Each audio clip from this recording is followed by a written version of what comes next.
Hello, this is Gordon Goodwin. Thank you for joining us today as we take an inside look at the Big Phat Band's new release, That's How We Roll.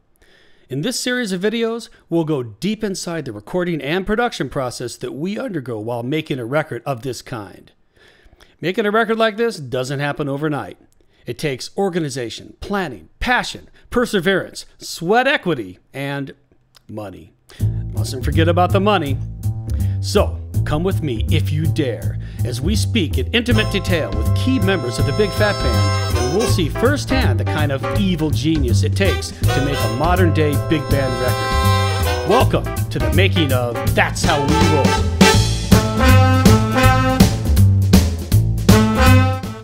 Hi, my name is Eric Marienthal, and I am a member of the Gordon Goodwin Big Phat Band. You're the leader of the sax section. I am. I play, well, you know, it's hard to say that I'm the leader of the section. I mean, I play the lead chair, and so there's, you know, various musical lead responsibilities somewhat. But, you know, in a section like this one, it really is a section of leaders. And so I think it's more leading by democracy than anything else, you know. Everybody, actually it's an interesting sax section because everybody in the section plays alto. It may be safe to assume actually that everybody's main saxophone is alto, which is really cool because I think everybody has a concept for how a section should be run or led, or how it, you know, I guess how it should sound from the top. It's an incredible group, not only the sax section, but the whole band, because it really has become more than just a band. I mean, it sounds a little bit corny, but it really is like a family. You know, I always joke around when people ask me, you know, what is the, you know, what is it like to be in the band? And I say, you know, when we go on a tour, the worst part of the tour is the gig. And, you know, it doesn't sound right, but, you know, the gig is incredible. But the hang is just unbelievable. It's just so much fun. And, you know, we're all I don't want to say up in years, but, you know, we're not kids anymore. And so we all work a lot, and we don't get a chance to hang out and socialize as much as we'd like to. And so to get to hang out with this band is just so much fun. And that actually translates into the music of the gig, the music of the band and the gig itself too. Because, you know, you can just tell when a band, you know, gets along, when we're friends and when we're having fun, that really just, you know, that comes out in the music and in the performance as well, you know. I mean, I as a musician love to hear big bands play, but I'm checking out, you know, how well they're playing in the band and the solos and what's going on from the inside. But, you know, from somebody maybe who's not as involved in the mechanics of a band, to watch a big band play might be a little bit boring because everybody's got their eyes glued into the music, and, you know. But I think this band, you know, largely because of Gordon, you know, he obviously likes to make sure that it's entertaining as well as good musically. It's just, I'm sure it is as much fun to watch and listen to this band as it is to play in it. What's it like, you know, the difference between going with your own thing and then going with the guys? Well, you know, it used to be, I mean, I actually counted in various passports of mine that I've been to Japan over 40 times. Oh my God, really? Yeah, it's yeah. I mean, how could I possibly be old enough to have gone to Japan 40 different times? And it used to be, you know, wow, what was it like, you know, it's, you know, playing with Chick? What is it like playing with Dave Grusin? What is it like playing with Lee Rittenauer and Larry Carlton, the different bands that I've gone with, along with my own? And really now it has become, you know, wow, what is it like to be in Gordon's band? Or you know, people want to know when Gordon is and the band are coming to wherever I've been. You know, I travel a whole lot. Last year I was actually on 6 different continents, believe it or not. And, you know, without question, without fail, everybody wants to know when the band is going to come, especially in Europe. So it's very, very exciting as a musician, as a jazz musician, as a member of a big band, to see the popularity of this band. And as far as Japan itself is concerned, you know, it's fun because it draws a different group of people, audience-wise, than I'm used to playing for. But it's just incredibly gratifying to see, you know, people, especially young people, come out and really enjoy this music. You know, one of the things that I am really the most proud of with this band, not only as part of a, you know, part of the experience, part of what the band is doing, but also to, you know, for Gordon, you know, we've been friends for, you know, many, many, many years. We don't want to age ourselves or date ourselves here, but you know, the impact that this band has on young musicians, college-age musicians, high school-age musicians, junior high school musicians, has just been incredible. I do a lot of guest appearing and clinicking in schools around the country, around the world, really. And, you know, without fail, every director comes up and says, you know, it is just incredible the impact that this band has had on my students and students everywhere that I know of. You know, the music has just brought young musicians back into wanting to play in big bands, wanting to play instruments for that matter. And whether they go on to become, you know, professional musicians or not, who knows? But you know, the fact that that the band has had such a positive impact on so many people, so many young people in particular, is something to be very proud of. You know, a lot of times I walk into the band and feel, wow, you know, this is a little bit out of my comfort zone. You know, most of the music that I play is music where I'm the only horn player. Whether it's more traditional jazz or, you know, more contemporary jazz, which I guess I do more of. And so so for me, it's a unique challenge. The band, it's an interesting thing for a member of the band because the music, you know, I know Gordon's, you know, sick of hearing this, but it is very difficult music to play. And I think when we are all starting to get into the, you know, not just the charts that we've been playing for a long time, but, you know, new ones too, I think we've really hit a stride. I think with this new record, we've really hit a stride because it just feels like it's going down very easily, even though the music is very challenging. We kind of, I don't know, it feels like everybody gets it somehow. But there's a great pride in the band for us to be able to play this music, period, and to do it well. Because not everybody could do it. I don't think Gordon could just call, you know, any one of a long list of musicians and have it work. Well, I know for sure it wouldn't work. So I think when the band has a good gig, which is, you know, as far as I can see, every time we do, we have a great time, but there's a great sense of pride in the performance that we're able to put across, and with the records as well. Okay, so now the last thing you have to talk about is how frustrating Gordon is. Go. Oh, he is such a jerk. Oh my God. We're done. Perfect. Awesome. We gotta get. Hey, what's the deal with all this why is Gordon a jerk stuff going on here? And if they're trying to tell me something.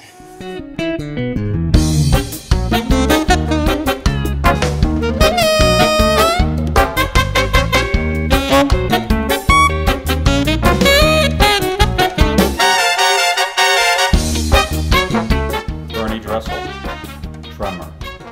Rick Shaw, bass. Andrew Synowiec, guitar. See, that wasn't fun. No, it's easy.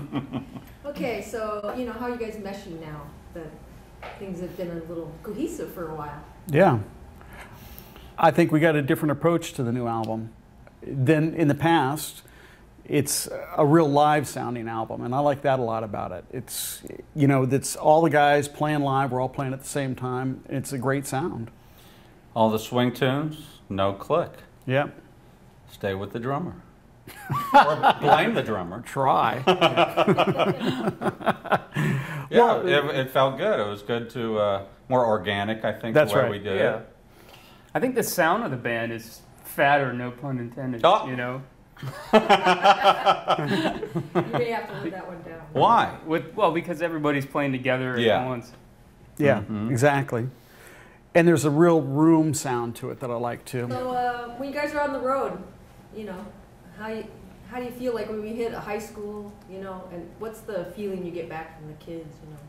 Oh, it's great. Yeah, when we play high schools, because I mean, for me, that was only yesterday. I had to beat you to it. It was yesterday. But really, you know, like you did. I can really remember, like, you know, being in their shoes, like, oh, here comes this, you know, this band that I look Right. up to, and these guys, they're amazing musicians, and it's really cool to do the one-on-one interacting. You know, it's kind of like passing the torch down. You know?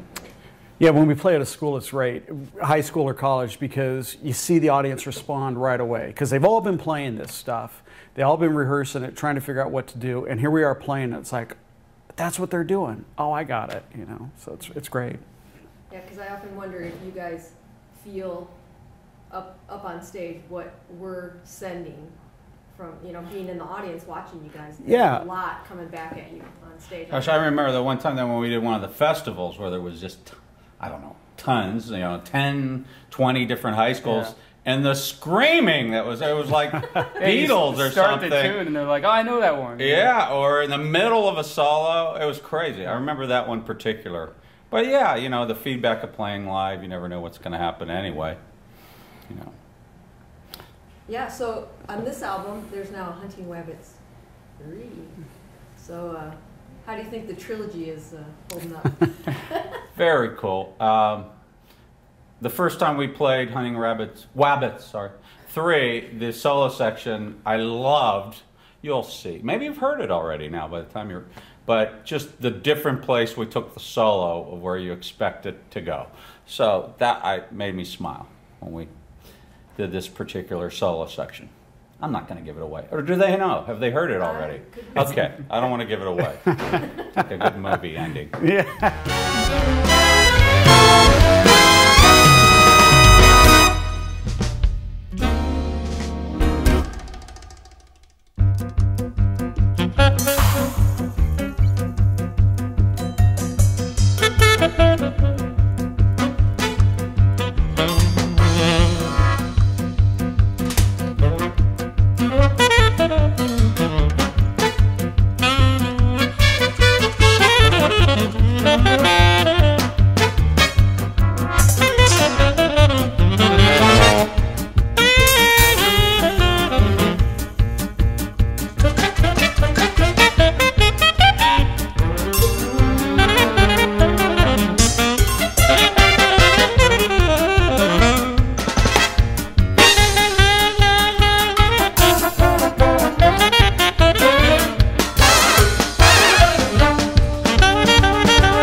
It's great because it's tying everything together, this third one. But I'm waiting to be a true trilogy for the fourth one. The prequel? But that one probably won't be as good by the time we get to Hunting Wabbits 4. Okay, Or so will it? Phat Band is, you know, it's Gordo, it's his charts, it's all stuff, but you guys, from where we sit, Gordon and I sit, it doesn't become what it is until you guys play. So talk about how you feel, your ownership to what's coming across on these albums. Well, especially as a rhythm section instrument, I think we could all agree, like, you know, there's places where it's like, okay, it has to be exactly what's on the page. But for most of it, it's really open to interpretation, you know? Yeah, that's right. More than any of the other sections. Right. You know, the brass section or You leads. mean more than the readers? Maybe. Well, yeah, and also just the more gigs we do, the more playing we do, the band becomes more cohesive. It becomes more of a unit, a unique sound. So that's another thing that I guess I'm saying about this album that I think is good. It sounds like the band. This is the one that sounds most like the band right now. Singular voice. Although, what's really different this album, if you've heard it already, is the amount of swing tunes. And we're a new label, Yeah. correct? Concord? And there's more swing tunes on this, which is you know, a little bit of a different direction, especially from the last one that, you know, had a little tighter grooves on it and not as much swing. So probably the true big band enthusiasts are going to really dig this one too. That if they've been, oh, I wish they played a little more swing, and this is the one, I think. Maybe that's the name for the I got it for the CD. What's it called? Out of the Closet. We'll strike that one. For the true jazz, it's like, it's out of the closet. Now here we are. Look at us. Look at me. Okay, so talk about the perks or lack thereof of being in a band. Okay. Bernie? I plead the fifth on that one. Yeah. Andrew? Let's see, perks. I just think about it. Not when we're playing and it's happening, but sometimes I'll walk away and go, man, I got to play with Wayne Bergeron. I got to play with Andy Martin. I got to play with Jeff Driscoll. Just all the high level musicianship on every chair is just incredible. That it's, I don't think I've ever played in a band where the musicianship is so high with so many people right down the line. I walk away going, wow. I mean, I wonder what I'm going to be telling my grandkids about it. You know, I used to play with Rick Shaw. Yeah, it is. It is. It's taken the caliber, you know, of things. What am I trying to say? I'm trying to agree with you. Yeah, he agrees. I agree. It's like when we're playing live, I'm just sitting there going, man, I can't believe I get to do this, you know. It's really amazing. Yeah.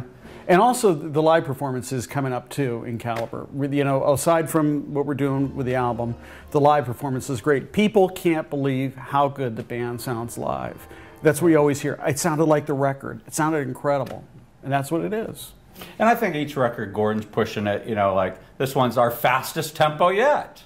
Is on there. I think close about 300. Yeah, that's right. So, you know, and we weren't planning on doing it there, and just in the heat of the moment, let's do it faster, you know, on one of the swing tunes we're doing. That's right, and that was live too, the whole band doing it. Yeah, and just, whoa, okay, we're stretching here. Old this school. is not time to practice these things. Now we got to play it. Yep. And along those lines, let's talk about how annoying Gordon can be. How annoying. We're going another tact. Okay. The other side of it. I don't think he's annoying at all. No, he's the best guy ever. Best leader I've ever worked with. Next question. Okay, no. Here's Gordon's a perfectionist. So we'll sit there and we go, that sounds great. And it's like, guys, it's not happening. We got to rehearse this again. And to take it from where it was up to the next level is pretty cool. And it's hard to do, but he's that kind of perfectionist with it. That's the joke now. How was that? That was pretty good. No, good enough. Good enough. Maybe one of the tunes is called that now. I keep pushing for that. Yeah, sounds but good. It wouldn't be very Gordon to call a tune that, really. No. Okay, since I just lost my gig, you guys want to? Well, that's it. The last episode of the making of That's How We Roll. If you've watched them all, then you probably have a little bit too much information on the making of this record, but we hope you liked them and found them informative. I want to thank all the great musicians that came in and donated their time to do these interviews. Wayne Bergeron, Andy Martin, Eric Marienthal, Sal Lozano, Bernie Dresel, Andrew Synowiec and Rick Shaw, Dan Savant and Greg Field. And we want to thank all the other great musicians of the Big Phat Band for their fantastic performances. If you did like these videos, do us a favor. Spread them around, share them with your friends, tell some people about them, and that would help us to keep this music alive. Jazz musicians, not just us, but all of them, need you to be vocal about your support for this music. We do appreciate it. This is Gordon Goodwin. See you later.